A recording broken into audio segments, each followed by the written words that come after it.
Hola, ¿qué tal a todos? Bienvenidos. Pues ya es fin de semana y es momento de un nuevo video en este canal de Haciendo por el Mundo.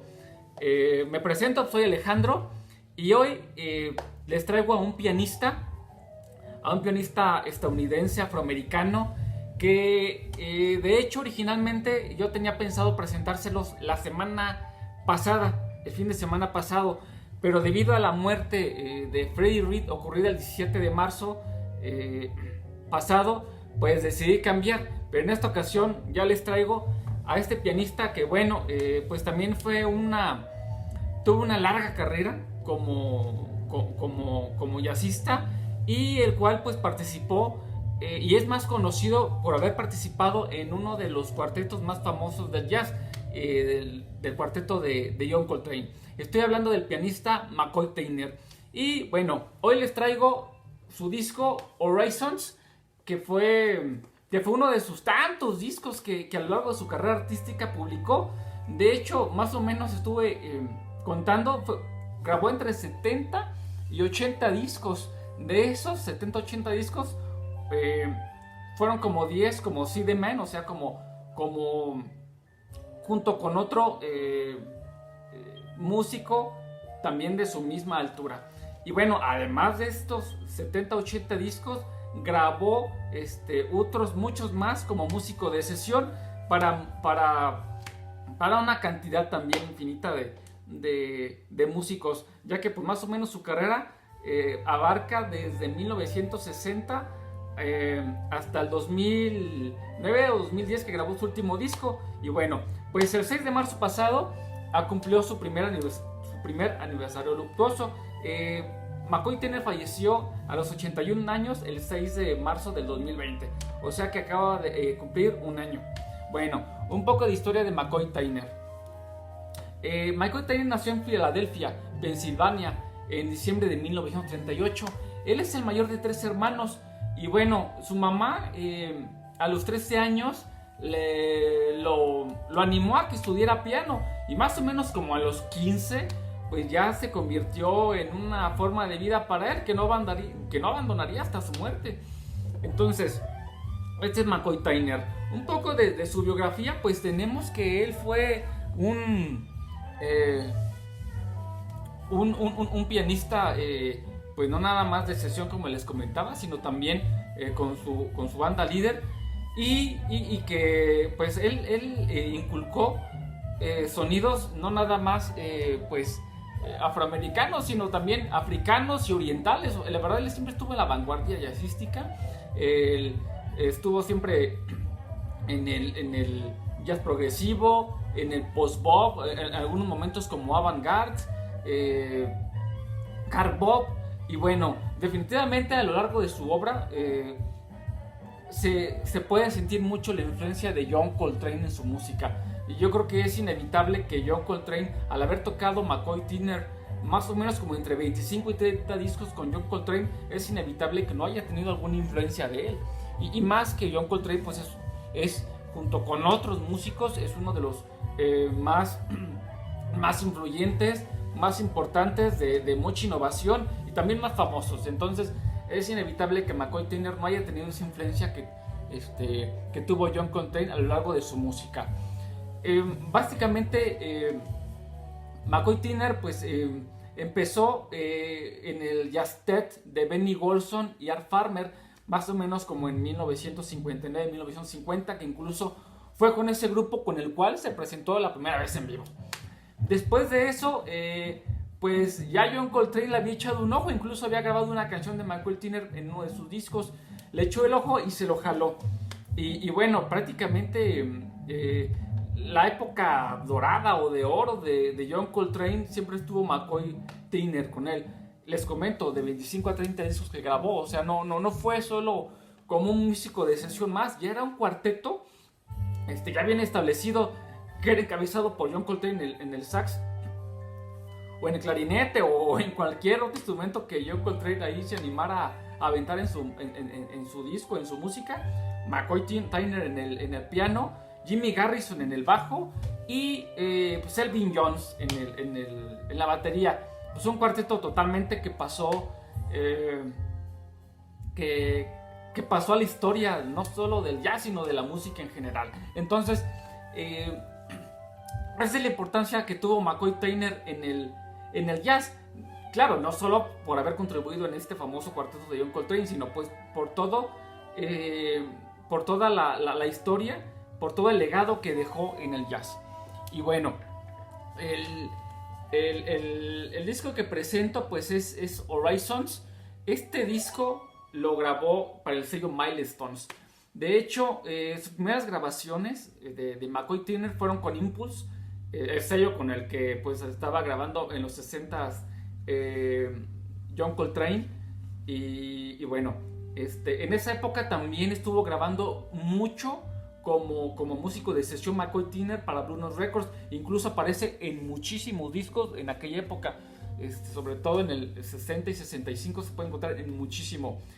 Al dejar al cuarteto de John Coltrane más o menos como en 1965, él empezó a hacer como su carrera ya solo, y estuvo con Blue Note Records, donde grabó pues otros como 7 discos, 7 con Impulse más o menos, 7 con Blue Note Records, y más o menos a partir de los años 70, todos los años 70 estuvo grabando con Milestones muchísimos discos. De hecho este es su disco número 31, y que fue grabado en 2 sesiones, 24 y 25 de abril de 1979. Entonces imagínense, ya para cuando grabó este disco, McCoy Tyner ya era un músico totalmente experimentado, con mucha experiencia, y bueno, pues no creo que en su disco número 31 pues haya sido un novato, un aprendiz. O sea, totalmente ya era un músico totalmente experimentado, y con la escuela pues de John Coltrane.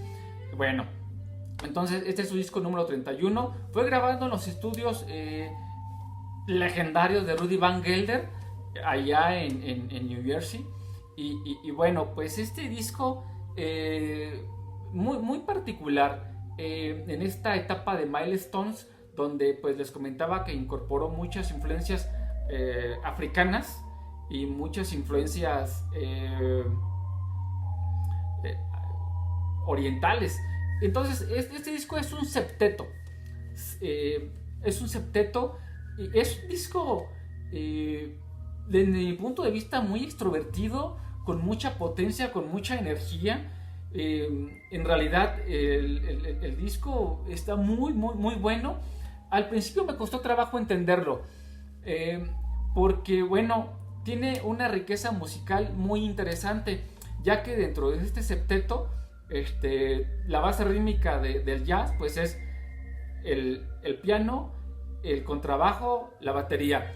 Le mete en una canción, le mete flautas, le mete sax alto, sax tenor, y yo creo que una parte bien característica de este disco es la participación de John Blake en el violín.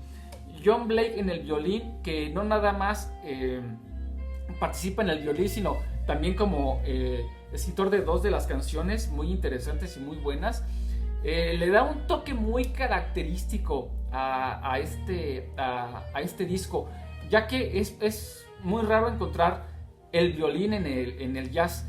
Y bueno, John Blake, por cierto, fue un violinista de jazz, o sea, era de los pocos violinistas de jazz que había o que hay, y que le da ese toque muy especial. Entonces, en este disco se pueden encontrar muchas reminiscencias, mucha influencia de John Coltrane, sobre todo en 2 canciones. Pero bueno, antes de adelantarme en las canciones, les voy a comentar quién participó en el disco. Voy a agarrar mi acordeón porque estos músicos ya son como de la nueva, una era un poquito, pues no moderna, porque pues estuvieron en los 70s y 80s. Pero bueno, como les dije, es John Blake en el violín, es Joy Ford en la flauta, en el sax alto y en el sax soprano. Luego George Adams en la flauta y en el sax tenor. Está Charles Frambrough en el contrabajo, Al Foster en la batería. Al Foster, bueno, nada más para comentarles, también participó en muchas sesiones de grabación para muchos músicos, y es muy recordado por haber participado en una época pues se le puede decir como oscura de Miles Davis. Él grabó varios discos con Miles Davis en los 70s y fue de las pocas personas o pocos músicos que tuvo contacto con él en una época en la que Miles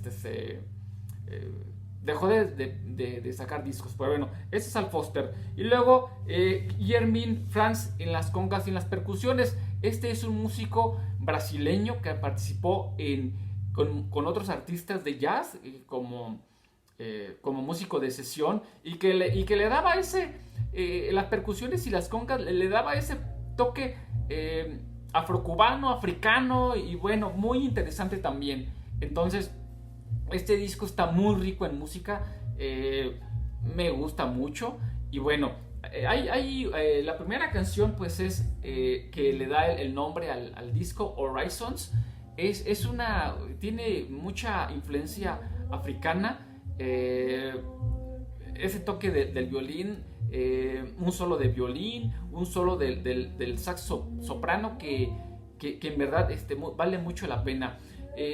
Posteriormente la disquera Milestones hizo una remasterización del disco y esa canción de Horizons que abre este vinil saca una toma alternativa que también está interesante escucharla. Hay algunas diferencias que vale la pena darse cuenta. Y bueno, en la reedición pues ya sale esta toma alternativa de Horizons. Es un tema largo, más de 11 o 12 minutos, pero vale la pena escucharlo. La segunda canción es Woman of Tomorrow. Esta canción muy interesante porque es la sección rítmica del jazz más las congas, percusiones y dos flautas. Hay algo en la parte última de esta canción, se pueden sentir mucho la influencia de John Coltrane en la batería. En la batería se puede escuchar mucho la influencia, es donde y bueno, en el piano totalmente. La tercera canción es Motherland, también es una canción en la que yo detecté mucha influencia de John Coltrane en los sax, sobre todo en el sax. Definitivamente esta potencia, esta improvisación grande que bueno, la tenía John Coltrane, pero que en esta ocasión pues le toca a Joe Ford y a George Adams ahí alternarse uno con el sax alto y el otro con el sax tenor. Bueno, la cuarta canción es One for Honor. Esta canción pues es trío y muy potente. En esta canción nada más es McCoy Tyner, Al Foster y el contrabajista Charles Frambrook. Y bueno, muy potente. La verdad aquí sí se puede descubrir esa magia de McCoy Tyner en el piano, en todas las canciones, pero en esta, como es un trío, se puede escuchar a la perfección esta parte se escucha muy bien el piano, vaya. Y la última canción es Just Feeling. Y bueno, es una canción, creo que no es de relleno, creo que también tiene lo suyo, pero en lo personal yo me quedo con las 4 primeras canciones. Es un disco que va a la línea, sigue la línea desde el principio y del fin, vale la pena escucharlo. En esta ocasión la traigo en vinil. Esta edición pues parece ser por el disco que vi, mire, de Milestones. Ese es el lado 2, el lado 1. Y lo que me llamó la atención al estar viendo el disco es que dice Master Boy Van Geller. O sea, puedo decir que viene del master original de la primera, de la edición directamente de la grabación del master original de la grabación del disco. Este disco lo encontré por casualidad en un bazar de discos. Yo estaba buscando jazz y bueno, vi a McCoy Tyner y de hecho así fue como lo conocí. O sea, yo nunca había escuchado este disco. Lo escuché tocando este disco. Fue así como conocí a Horizons, directamente del vinil. Entonces este lo puedes encontrar en las plataformas Spotify, YouTube. Y bueno, pues esta edición de vinil de 1980, que fue cuando salió el disco, un año o medio año después de que fue grabado, no, casi el año siguiente, porque fue grabado en abril. Entonces pues ya prácticamente va a cumplir esta joya 42 años. Horizon, vale mucho la pena. Esa es la contraportada, y de hecho viene una dedicatoria al hijo de McCoy Tyner, producido por Orrin Kipnis, que fue un productor de jazz bien importante. Trabajó para algunos sellos, incluso hizo él alguno de los sellos discográficos de jazz. Y bueno, pues aquí está pues Horizon. Espero que les haya gustado esta recomendación de este fin de semana. Esperemos para el otro vernos.